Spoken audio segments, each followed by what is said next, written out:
What is up, you guys, and welcome to the Chosen League podcast, where fire sports content is the name of the game. I'm your host, Devon. Make sure you like, comment, subscribe, hit that notification bell so you can be notified every time I upload an episode, and watch this video all the way to the end because I don't want you guys missing out what I have in store for you today.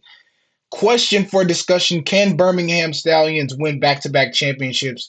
They were the UFL champions last year. Can they do it again this year? They're the 2024 conference champs. But man, I mean, honestly, this game between the Michigan Panthers and the Birmingham Stallions was very lopsided. I mean, Michigan looked like it was everything was working in their favor, but somehow, some way, Birmingham Stallions, the comeback is real. So credit to Michigan Panthers head coach for winning Coach of the Year, Mike Nolan, and also their defensive player who won defensive player of the year.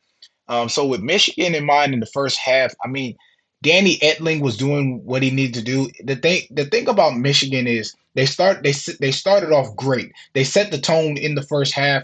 They were they were doing what they needed to do. They got their first touchdown pass from Danny Etling, the quarterback, to Mariner, and they made their field goal, had a 9 point lead. But somehow, some way, they after that one touchdown they scored, the rest of the game they were scoring straight field goals. They made a 42-yard field goal. They made a 39-yard field goal, a 52-yard field goal, a 23-yard field goal, and they in one field goal that really could have helped them in the game was the 51-yarder field goal that they missed in the fourth quarter that really could have helped them out, but they missed it. I mean, the kicker, he was on point with the field goals until he missed that one. And it's always that one play that you probably need to help to give your team that momentum to win the game, and it just doesn't work out.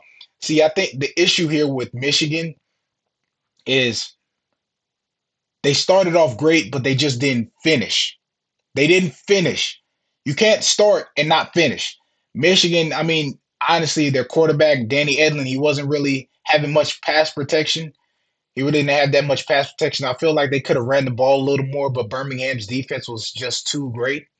Birmingham started to make their adjustments. Birmingham really recognized the run game. Defensively for Michigan, they did a great job of stopping the run game for stopping Birmingham from running the ball. They recognized the trick plays and they recovered the fumble. It's just those things like you're down. Those third down situations for Michigan, they they were they had to kick the ball off a lot. They had to punt the ball away a lot.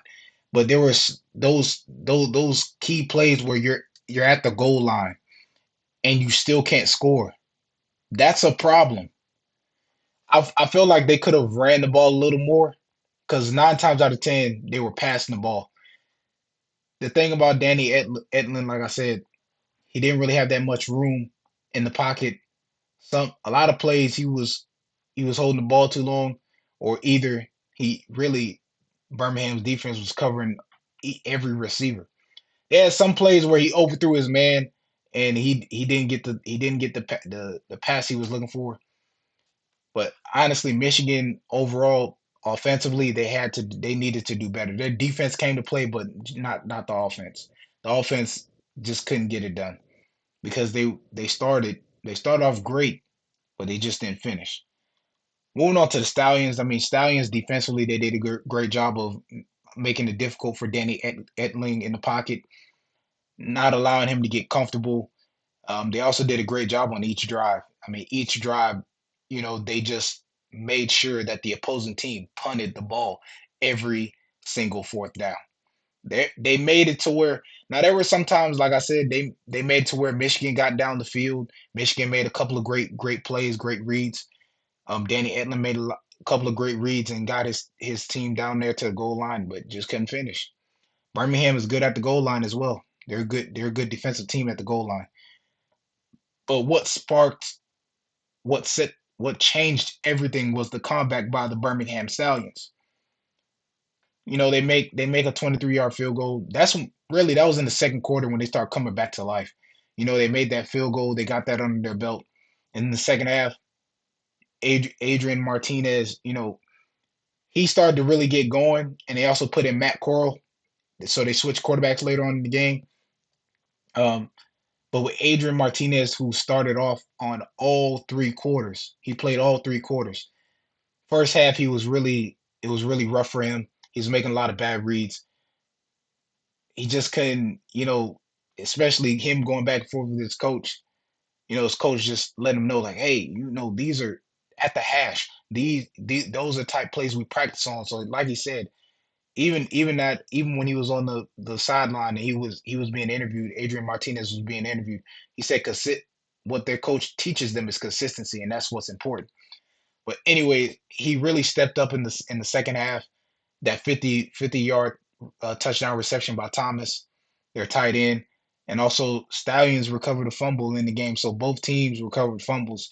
And what really sparked the interest to me and what really changed the game in the second half was these interceptions that was coming out left and right.